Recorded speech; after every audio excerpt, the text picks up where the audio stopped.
가족 부부 가운데 한 집사님이 좀 미국에서 이렇게 학창 시절에 유학을 가고 또 거기서 직장을 잡고 오랜 세월 동안 미국에서 사셨습니다.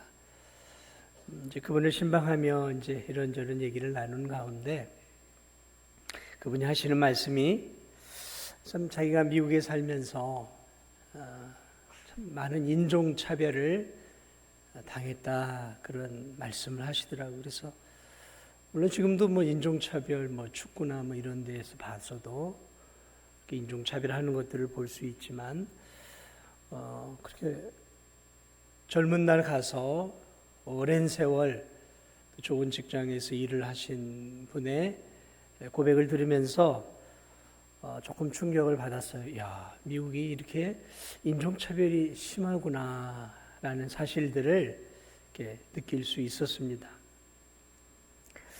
지금도 사실 나라들마다 인종차별들이 참 많이 있습니다. 민족차별이죠. 보이지 않게 이런 것들이 참 많이 있어요.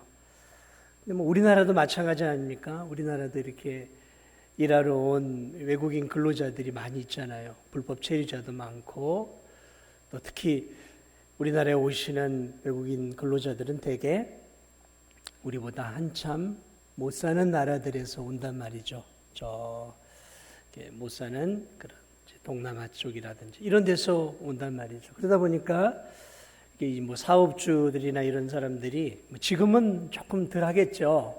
예전에는 막 임금 체불도 하고 때로는 이렇게 막 감금하기도 하고 때로는 이렇게 폭행을 저질러서 니들 하고 싶은 대로 해봐라 하면서 가난한 나라에서 온 그런 외국인들에 대한 그런 인종을 차별한다든지 이런 것들이 사실 우리나라에도 있단 말이죠. 예를 들어 유럽이나 미국 사람들에게는 굉장히 호의적이지만 이런 동남아나 이런 데서 온 사람들에 대해서는 생각보다 특별히 한국 사람들 가운데는 굉장히 무시하고 또 이렇게 함부로 대하는 그런 경우들을 좀 보게 되어집니다. 사도 바울 당시 2000년 전에 또 참 이 민족과 민족 간의 인종차별이 굉장히 심했어요. 그래서 잘 사는 나라든 못 사는 나라든 그런 어떤 자기만의 나라의 자부심들이 있어요. 우리가 이 선교하는 이 캄보디아, 제가 볼 때는 경제적으로는 뭐 이런 거 내세울 게 아무것도 없는 나라예요. 하찮은 나라입니다. 그런데요, 여러분 그거 아세요? 그 나라도 한때는요, 시엠립을 중심으로 한 앙코르와트 제국이 있었어요. 그때는 뭐 말레이시아나 뭐 베트남, 태국을 능가하는 거대한 왕국이었단 말이죠. 그 시엠립에 가면은 앙코르와트를 보면 그들의 문명이 얼마나 찬란했는지를 엿볼 수가 있단 말이죠. 그래서 이 캄보디아인들이 굉장히 자존심도 세고 자부심이 굉장히 강해요. 함부로 우리보다 못 산다고 이렇게 돈 자랑하고 무시했다가는 큰 코 다치는 것이죠. 자, 자기 민족에 대한 자부심이 있어요. 뭐 이집트 사람들도 그 피라미드 그런 한때 그 영광의 흔적들이 있단 말이죠. 이 유대인들도 그래요. 유대인들 그 당시에 별 볼 일 없는 2000년 전에 별 볼 일 없는 손바닥만한 나라예요. 그런데도요, 이 유대인들이 헬라인들과 이방인들을 개취급을 했어요. 들개 취급을 했어요.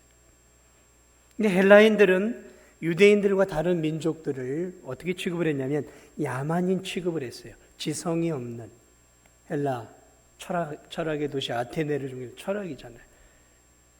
지성이 없는, 그래서 야만인들이라고, 헬라인들 외에는 다 야만인이라고 생각을 했어요. 그 당시에 이제 로마가 헬라를 정복을 하면서 이 로마인들은 그처럼 자랑하는 헬라인들을 노예처럼 무시했습니다. 그러니까 서로 간에 서로 무시하고 우습게 여기고 서로가 서로를 적대시했다는 거죠. 자신의 민족의 우월성을 가지면서 다른 민족들을 이렇게 우습게 보고 하찮게 보았단 말이죠. 여러분, 인간이란 원래 교만하기에 자신들의 문명이 조금 더 발전하거나 자신들이 문화적으로 우월하거나 좀 경제적으로 조금 더 잘 살면 상대방을 이렇게 무시하고 또 다른 민족을 이렇게 무시하는 그런 성향이 우리 안에 있어요. 그래서 가난하게 살다가도 이제 돈 좀 벌면 자기보다 못 사는 사람을 잠깐 내려다보는 거죠. 저렇게 살았어, 잘 살겠어? 이렇게 무시한단 말이죠. 조금 잘 사는 나라들이 못 사는 나라들을 그렇게 보잖아요. 좀 못 사는 거지, 경제적으로 어려운 거지, 그렇게 아주 못 사는 것은 아닌데도 그런 깔보는 것들이 여전히 있다라는 거죠. 저 중국은 이 중화사상이라는 게 있어요. 이 세계 중심은 우리 중국인이다라는 그 무서운 중화사상이 있어요. 그래서 이 중국을 중심으로 이 주변에 있는 국들을 기회만 되면 늘 역사를 통해 먹었잖아요. 우리 한국도 마찬가지 아닙니까? 수많은 세월을 중국을 형님나라로 취급하면서 조공을 바치고 물질을 바치고 여자를 바치고 그러면서 어떻게 보면 그 중국 밑에서 오랜 세월 생존해 온 거 아니에요. 자, 이처럼 사도 바울 시대에 많은 민족들이 서로 간에 강한 민족주의가 있었어요.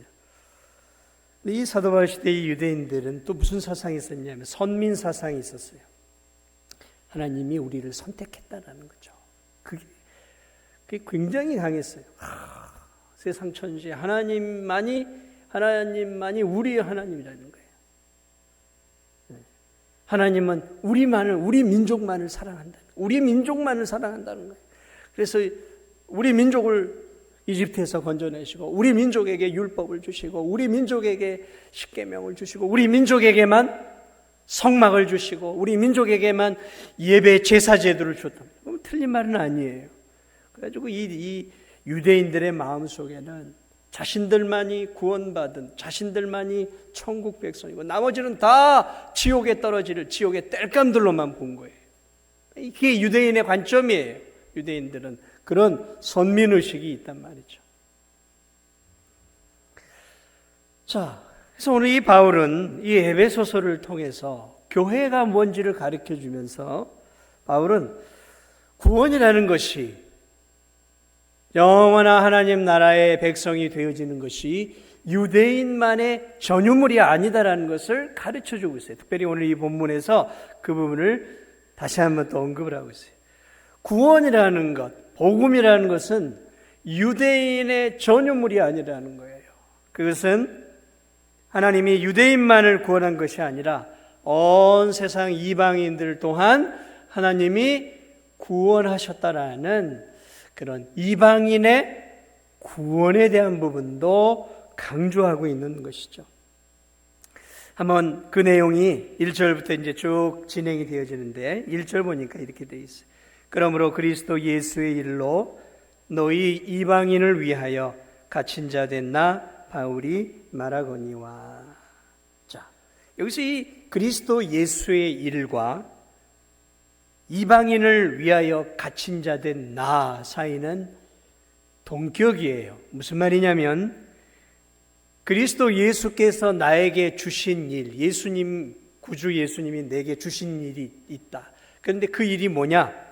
바로 이방인에게 복음을 전하는 일이었다는 거예요. 그래서 나는 지금 너희들에게 복음을 전하다가 이렇게 결국은 지금 감옥까지 오게 되었다라는 것이죠. 이방인을 위한 구원을 위한 사도로 내가 부름을 받았다는 거예요. 이거는 당시에 유대인들이 들을 때에는 쇼킹한 일이었던 거예요. 그래서 사도 바울을 복음을 전하는 곳마다 유대인들이 쫓아다니며 사도 바울을 죽이려고 했던 이유가 거기 있어요. 구원은 하나님이 주시는 구원은 유대인만 받아야 되는 거예요. 유대인들에게 있어서는. 어디서 감히 그것을 이방인들에게 하나님을 믿고 구주를 믿으라고 전하느냐 말이죠. 반역이란 말이죠. 반역이라는 말이죠. 그래서 이 복음을 증거하는 이 사도 우리 바울을 유대인들은 그의 뒤를 쫓아다니면서 계속해서 괴롭혔던 거예요. 그런데 오늘 바울은 뭐라고 얘기해요? 나는 이방인의 사도라는 거예요. 이방인의 사도. 물론 바울은 이방인에만 복음을 전한 게 아니라 어디를 가도 유대인들에게도 복음을 전했어요. 그런데 놀랍게도 하나님은 그를 어쨌든 이방인들을 위한 사도로 부르셨어요. 특별한 부르심이죠. 그러므로 바울을 이방인들을 위한 사도로 부르셨다라는 것은 이제 구약에 흘러오는 유대인들의 그러한 전통을 완전히 깨트려 버리고 이제 전 세계 이방인들에게 하나님의 은혜의 경륜, 복음을 증거하는 그러한 사람이 되었다라는 거죠. 그래서 2절을 보니까 너희를 위하여 내게 주신 그 하나님의 은혜의 경륜을 너희가 들었을 것이요. 이 은혜의 경륜이 뭐예요? 이방인들에게도 은혜의 복음을 전하는 일이라는 거예요. 그게 사도 바울의 일이었다라는 거죠. 사명이었다라는 거죠. 그러니까 사도 바울이 이방인을 위한 사도가 되었다라는 것은 사실은 무거운 십자가를 지는 일이었어요. 왜냐하면 바울도 유대인이었기 때문에 그렇습니다. 이 유대인이 유대인에게만 복음을 전하는 게 아니라 이방인들에게 전하니까 이 유대인들이 그것을 견디지 못한 것이죠. 많은 유대인들이.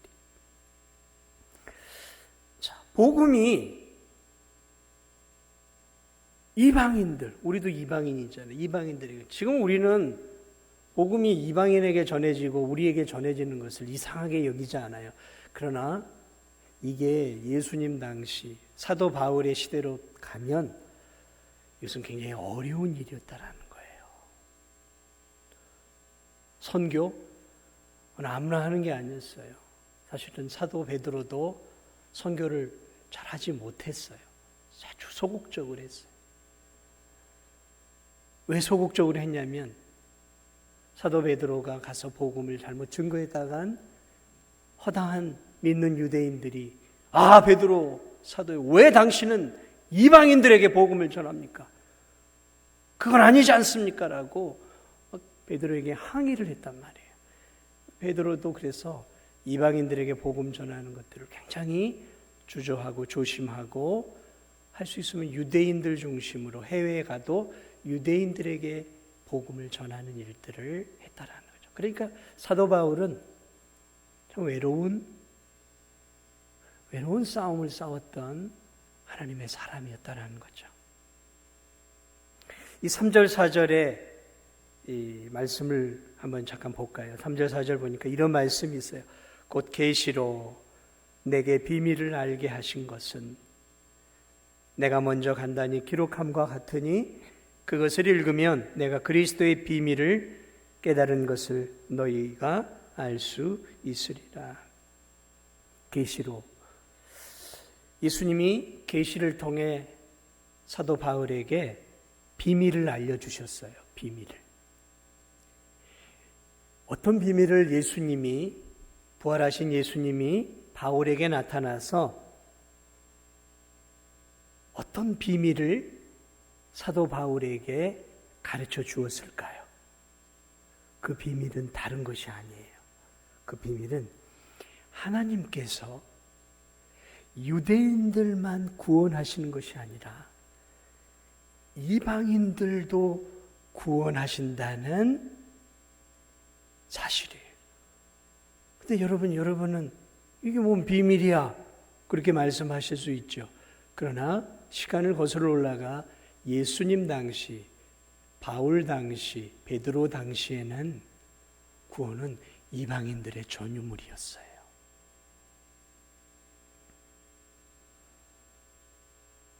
그래서 예수 그리스도께서 바울에게 나타나셔서 비밀을 가르쳐 주셨어요. 내가 십자가에서 죽은 것은 유대인만을 구원하는 것이 아니라 온 세상의 이방인들에게도 구원을 주기 위해서다라는 거예요. 그러면서 바울에게 너는 이방인의 사도가 되어라. 너는 이방 땅으로 가서 이방인들에게 이 십자가의 복음을 전하고 이 십자가의 복음을 믿는 이방인들은 그가 누구든 구약에 약속된 그 하나님의 자녀가 되어지는 구원을 얻게 될 것이다. 이게 바울이 받은 비밀이었다라는 거예요. 비밀. 예수님께로부터 받은 비밀이었어요.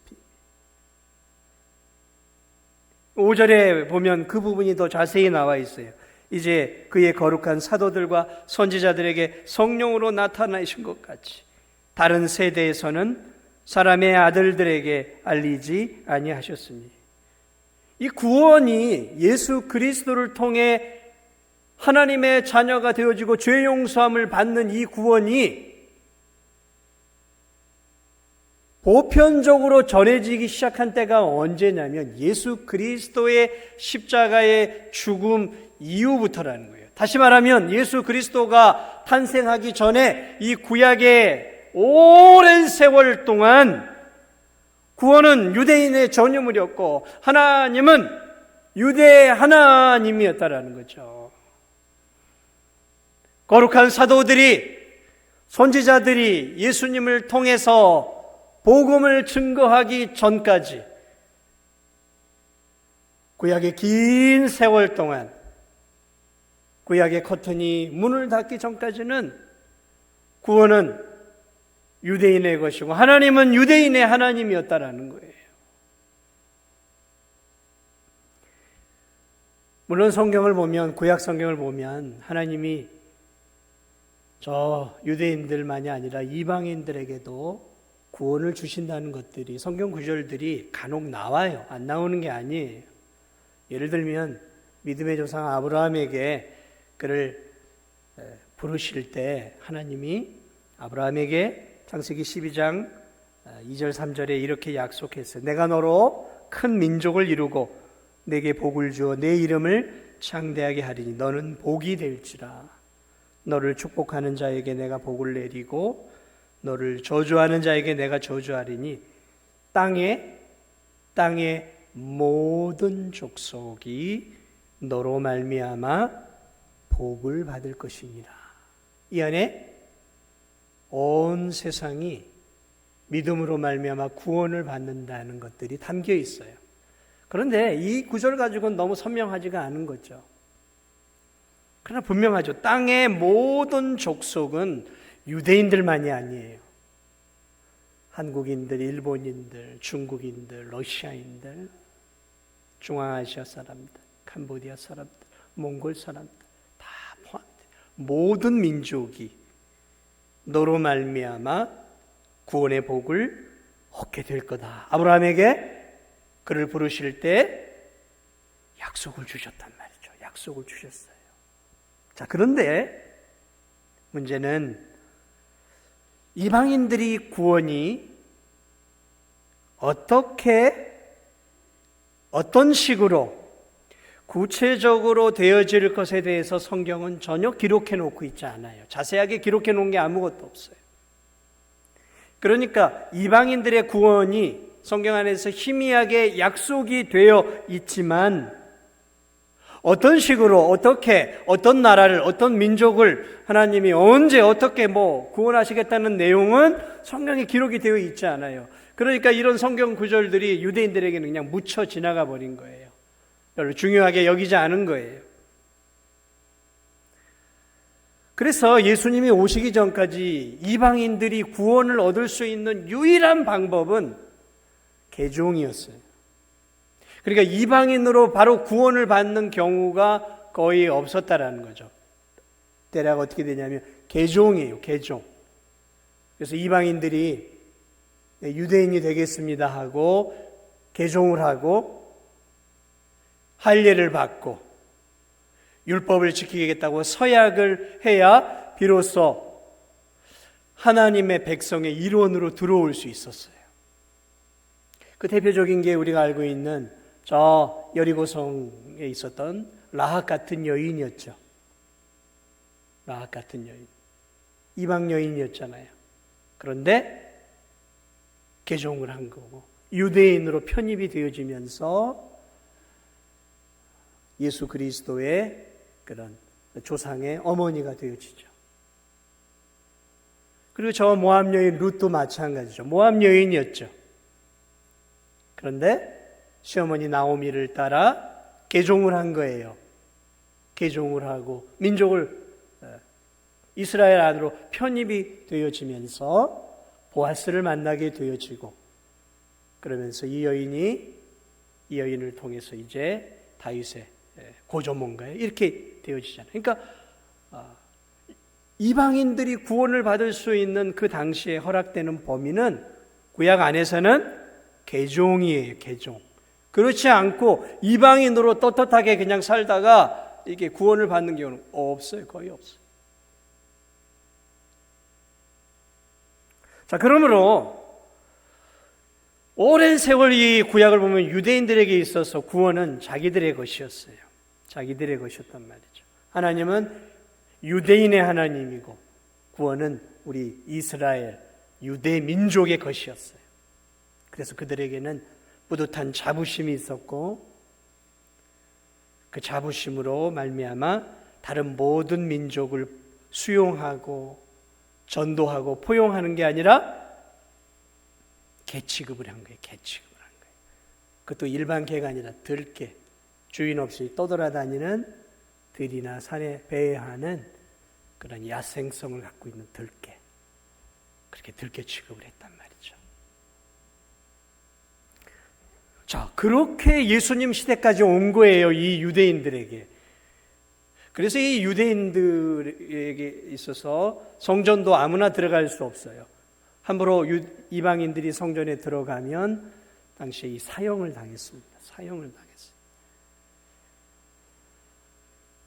자, 그런 가운데서 하나님이 바울을 이방인의 사도로 부르신 것이죠. 그러니까 그것은 이제 구원이 온 세상을 향해 열렸다는 의미가 되어지는 것이죠.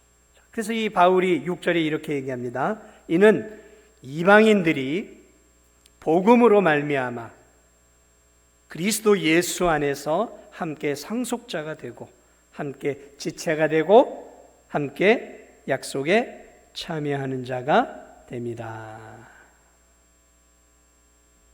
이 6절이 굉장히 중요해요. 그래서 뭘 말하고 있어요? 6절. 이방인들이 복음으로 십자가의 복음으로 말미암아 그리스도 예수 안에서 함께, 여기서 함께는 누구를 의미해요? 유대인과 이방인이 함께 상속자가 되고 하나님 나라의 상속자가 되고 함께 유대인과 함께 이방인들이 이제 하나님의 몸에 지체가 되고 함께 이어 함께는 유대인이에요. 유대인과 함께 하나님의 구원의 약속에 참여하는 자가 됩니다. 그러면서 이 6절에서 뭘 지금 강조하고 있어요? 이 단어들 가운데 함께, together, 함께를 지금 이 구절에 몇 번을 강조하고 있어요. 그래서 지금 그것들을 깨트리고 있는 거죠. 함께.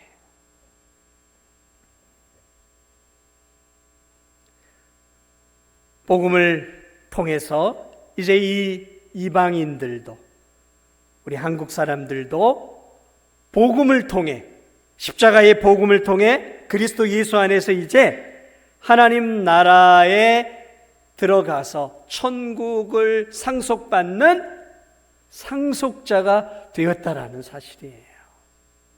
아멘. 지금 우리들은 지금 당연한 거 아니에요, 목사님? 그럴 수 있죠. 그런데 이게 쓰여질 당시에는 엄청난 쇼킹한 일이었대요. 만약에 유대인이 바울의 편지를 보았다면 어떻게 했겠어요? 이런 미친놈이 있나 하고 찢어버리고. 그래서 여러분, 바울이요, 교회를 다니면서 복음을 전하러 다닐 때마다 자객들이요, 칼을 가지고 있는 자객들이 바울을 죽이기 위해서 선교지 여행을 쫓아다녀요. 쫓아다녀요. 나 바울을 죽이지 않으면 나 먹지도 않겠다라고 한 사람이 많았다라는 거예요. 왜? 하나님을 공유하려고 하니까, 구원을 공유하려고 하니까 유대인들이 견딜 수 없는 거죠. 왜 그걸 공유해?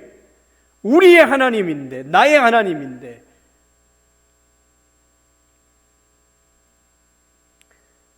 그것이 유대인들이었다라는 사실이죠. 복음을 통해서 이제 이방인들도 상속자가 되겠어요. 이 상속은 무엇입니까? 아버지가 대기업의 회장이에요. 그러면 아들이 아들, 딸 셋이 있다고 쳐요. 그러면 이 대기업의 상속이 누구에게 가겠습니까? 자식에게 다 가는 거예요. 고스란히 그 자녀들에게 아버지의 유산이 고스란히 상속이 되어지는 거예요. 이게 상속이라는 거죠. 하나님이 뭘 소유하고 있어요? 천국을 소유하고 있어요. 부유함을 소유하고 있어요. 그러면 우리가 하나님, 이방인들이 예수님을 믿음으로 하나님의 자녀가 되어지면 이제 저 영원한 천국의 기업이 누구의 것이 되어지는 거예요? 유대인에게만 되는 겁니까? 아니에요. 한국인인 우리에게도 상속이 되어지는 거예요. 하늘의 기업인 천국을 물려받을 수 있는 권세를 이제 우리 한국인들도, 일본인도, 중국인도 가지게 되었다는 사실이죠. 갈라디아 3장 29절에 보면 바울이 이렇게 얘기해요. 너희가 그리스도의 것이면, 너희가 그리스도 안에 있으면 너희는 아브라함의 씨이며 약속에 따른 상속자들이니라. 갈라디아도 이방교회란 말이죠. 이방인들이었어요. 헬라인들이었어요. 헬라인들에게 너희가 예수님을 믿음으로 너희가 그리스도의 것이면 너희는 아브라함의 씨이며 약속에 따른 천국의 상속자들이니라. 디도서 3장 7절에 보니까 이렇게 되어 있어요. 이는 우리가 그의 은혜로 인하여 의롭게 되어 영원한 생명의 소망을 따라 상속자들이 되게 하려 하심이라. 로마서 8장 17절에 보니까 이런 말이 있어요. 자녀이면 또한 상속자들이니 하나님의 상속자들이요. 로마인들이 누구예요? 이방인들이잖아요. 너희가 예수님을 믿음으로 하나님의 자녀가 되었으면 하나님의 상속자들이요 그리스도와 함께한 공동 상속자들이니 상속받았다. 또 하나 이방인들이 얻은 혜택이 무엇이냐면 이방인들이 복음을 믿을 때 몸의 지체가 된다고 말하고 있죠. 6절에 보니까 6절에 그리스도 예수 안에서 상속자가 되고 함께 지체가 되고, 지체가 뭐예요? 몸의 일부가 된다라는 것이잖아요. 그리스도의 몸의 일부가 된다는 얘기죠. 그래서 에베소 1장 22, 23절을 보니까 만물을 그의 발 아래 두시고 그를 만물 위에, 그를 예수님이죠. 예수님을 만물 위의 머리가 되게 하셔서 교회에게 주셨느니라. 교회는 그의 몸이니, 교회는 만물의 머리가 되시는 예수 그리스도의 몸이라는 거예요. 그러니까 이 교회는 예수님의 몸이라는 거죠. 몸이라는 거죠. 지체라는 것이죠. 에베소 4장 15, 16절에도 이렇게 얘기합니다. 오직 사랑 안에서 참된 것을 하여 범사에 그에게까지 자랄지라. 그는 예수 그리스도는 머리니 곧 그리스도라. 그에게서 온 몸이 각 마디를 통하여 도움을 받음으로 연결되고 결합되어 각 지체의 분량대로 역사하여 그 몸을 자라게 하며 사랑 안에서 스스로 세우느니라. 예수 그리스도께서 머리고 예수님을 믿은 성도들은 그 몸의 지체라는 거죠. 지체가 됐다. 이방인들도 예수님의 지체가 되었다는 거죠. 예수님을 믿음으로. 마지막으로 오늘 보니까 복음을 믿고 그리스도 안에 거할 때 유대인들과 동일하게 성경에 기록된 하나님의 구원의 약속들을 함께 유대인과 함께 받는다는 거죠. 그러니까 성경에 기록된 모든 하나님의 약속, 언약은 유대인들에게만 주어지는 언약이 아니라 그 약속의 말씀을 믿는 이방인들인 우리들에게도 적용이 된다라는 거예요.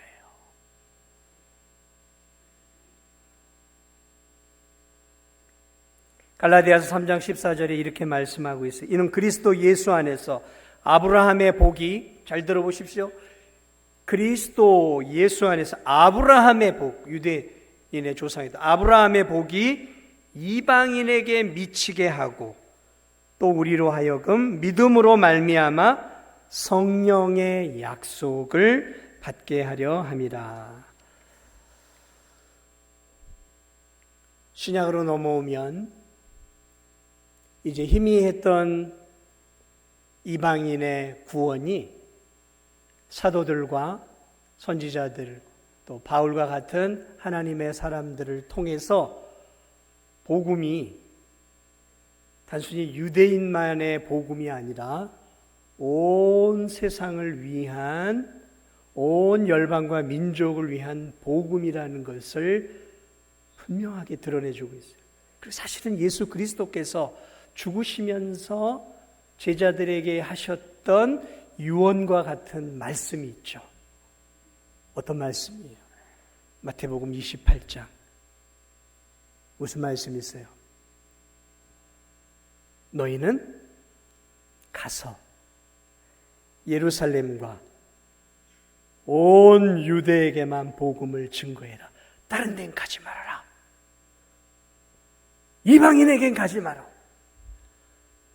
그렇게 말씀하셨습니까? 온 예루살렘과 온 유대와 사마리아와 땅끝까지 이르러 내 증인이 되라. 그렇습니다.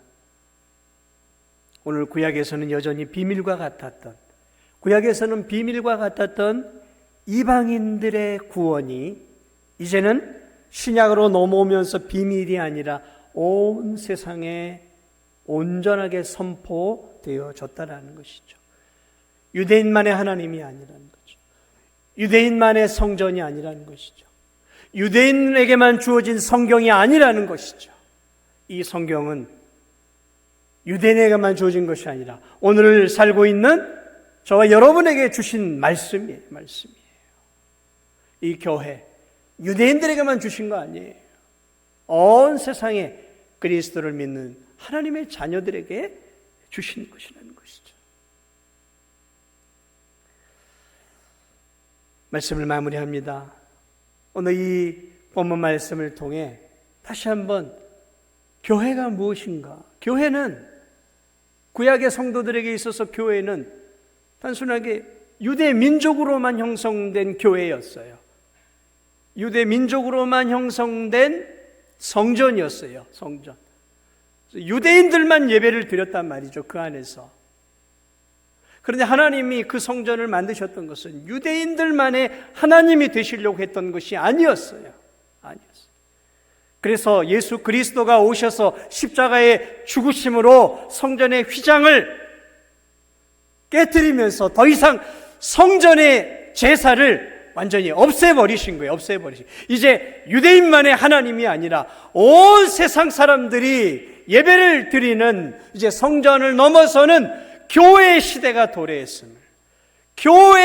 도래했음을, 예수 그리스도께서 친히 자신이 만드셨던 성전을 헐어버리신 거예요. 제사를 헐어버리셨어요. 예수님이 십자가에서 자신을 제물로 드리심으로 이젠 제사제도가 패하고 성전을 통한 의식들이 패해지고 성전에서 드리는 예배가 패해지면서 이제는 예수 그리스도를 믿는 사람들은 교회 공동체에서 예배를 드리고 하나님을 만나고 하나님의 자녀가 되어지고 하나님의 기업을 상속받는 사람들이 될 수 있는 길이 쫙 열렸습니다. 그래서 이제 이 복음은 온 세상을 위한 복음이라는 것을 바울이 지금 다시 한번 이 본문을 통해서 우리에게 선포하고 있음을 사랑하는 여러분 잊지 마시기 바랍니다. 그러므로 우리가 해야 할 일이 무엇이겠습니까? 우리만의 복음을 가져서는 안 돼요. 유대인들에게 있어서는, 유대인들은 우리만의 하나님이었어요. 우리만의 하나님. 그런 신앙 가지면 안 돼요. 내가 예수님 믿고 구원받고, 그래, 요 구원 나만 잘 믿고 나만 천국 가야지. 우리 성도님들은 그런 분들 안 계시죠? 나만 예수님 믿고, 나만 이 귀한 보배로운 예수님 모시고, 나만 예수님 잘 믿다가 천국 가야지. 그러면 안 돼요. 그건 이 유대인들의 사고방식이에요. 유대인들의 이기적인 사고방식이에요. 나만이 아니에요. 이 복음은 나눠야 하는 거예요. 나눠야 하는 거예요. 이 진도 땅에 나눠야 하고, 요 주변에 나눠야 하고, 그거 가지고 안 돼요. 그거 가지고 안 돼요. 땅끝까지 내 증인이 되라고 하셨으니까. 선교지마다 하나님의 복음이 전해질 수 있도록 우리 힘을 다해서 선교해야 하는 것이죠. 선교해야 하는 것이죠. 올 한 해도 우리가 해야 할 일들이 무엇이겠습니까? 우리 진도중앙교회만의 복음, 나만의 복음, 예수 그리스도의 복음이 아니라 아직도 믿지 않는 우리 주변에 이 진도 땅의 많은 영혼들에게 이 복음이 증거될 수 있도록 바울처럼 복음을 위하여